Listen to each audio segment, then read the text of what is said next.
All right, what up, fam? Just rolled out the bed here, got on this walk. I am feeling with that John Cena thing. Can't see me. I feel like I can't see myself right now. And so it made me think of issues with sleep and neurodivergent folks. It's very common. It's a high rate of comorbidity with insomnia and neurodivergent folks. Comorbidity is just fancy medical speak for things that co-occur, right? That's it. I couldn't say the word at first because this is a thing for a lot of us ADHD folks. Our brains go so fast. They go a lot faster than our mouths. And you just can't pronounce certain words sometimes because your brain is going so fast. Dyslexia is like that too. And I'm both. So sleep, right? There's a lot of insomnia within the neurodivergent community. But when people think about insomnia, they don't always think about it as a multi-dimensional thing, right? So 2 dimensions of insomnia I am very aware of is the one that we typically think about where you just can't go to sleep. You go to bed, you have what we call is good sleep hygiene. You're planning when you go to bed, you keep your bedtime pretty consistent, you keep the time that you wake up pretty consistent, yada, yada, yada. You're getting a decent amount of hours that you're setting aside for yourself for sleep. Yo, spiderweb, these spiderwebs are like, get me. Maybe it's symbolic. Maybe I'm Miles Morales. All right. I'm clearly on one this morning. All right, so insomnia, right? The other way of insomnia is there's just so much stuff that you're interested in or that's spinning through your brain and you just can't allow yourself to go to sleep. That's usually the kind of insomnia that I have. I can go to sleep 9 times out of 10, anywhere and anywhere. If I lay down, close my eyes and just concentrate, I have pretty good control over my body sometimes, even though I don't always look the most coordinated as some of my homeboys from high school who played sports with me, even though I was a good athlete, would tell you. I had a different way of coordination. But that was real though, but I brought that thunder. All right, so like for me, I don't have any problem falling asleep. I actually fall asleep really easily and I'll stay asleep long enough. And I'm one of these people who don't need as much sleep, but that will trick your brain into hurting yourself too. So I try to make sure I get around like 7 hours a night and I feel really refreshed on 7 hours. But what happens is I'll get so wrapped up into doing something, I don't want to stop. It's hard for me to make myself go to sleep. It's another form of insomnia because if I'm doing something I'm really interested in, I won't feel tired at all. I could do it until 5 a.m. in the morning and not feel tired. That is the curse of having a lot of energy from ADHD, right? Is that energy is unwieldy. It's like the power of the sun in the palm of your hands.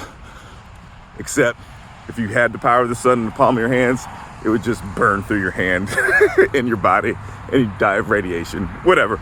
Anyway, of heat and everything else. So like those are the 2 dimensions of insomnia that I'm very familiar with, right?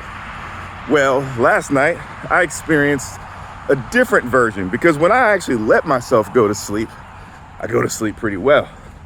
Here's the other downside of having a ton of energy, right? Is when I have good sleep hygiene for an extended period of time, like now, I've had really good sleep hygiene for the past month and a half. My body is like, this is too much, man. We got to do more. And my brain was racing. And there's just been like the perfect combination of stuff, man. I was having some good conversations with some homeboys on Tuesday when we were doing some sailing, a little mental health break. We all needed it.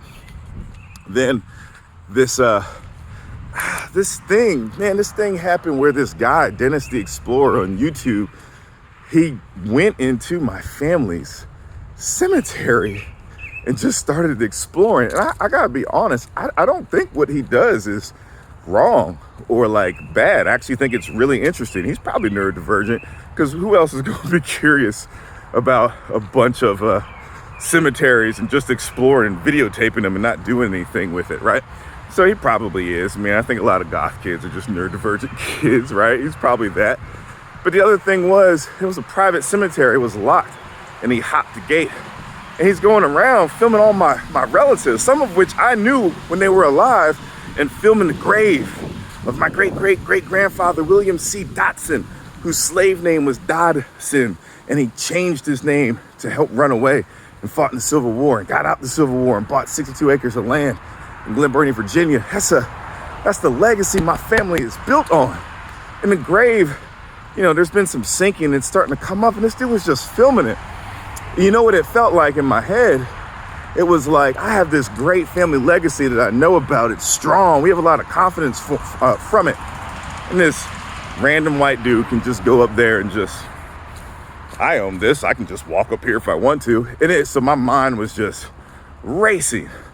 And then I was talking to some of my homeboys last night. Some of my homeboys, like day ones, man, from this black martial arts school called Jow Hop Quinn that used to exist in pre-gentrified Silver Spring. Whew, it was a bad school, man. It was a bad school.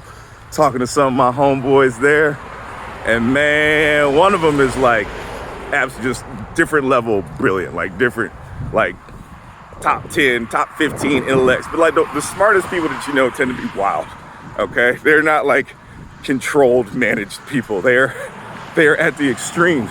And so my homeboy started talking these conspiracy theories. I was like, my brain's racing. I'm like, this is interesting, man. And so my dreams got wild, man. I could not sleep, and I woke up just on one this morning, right?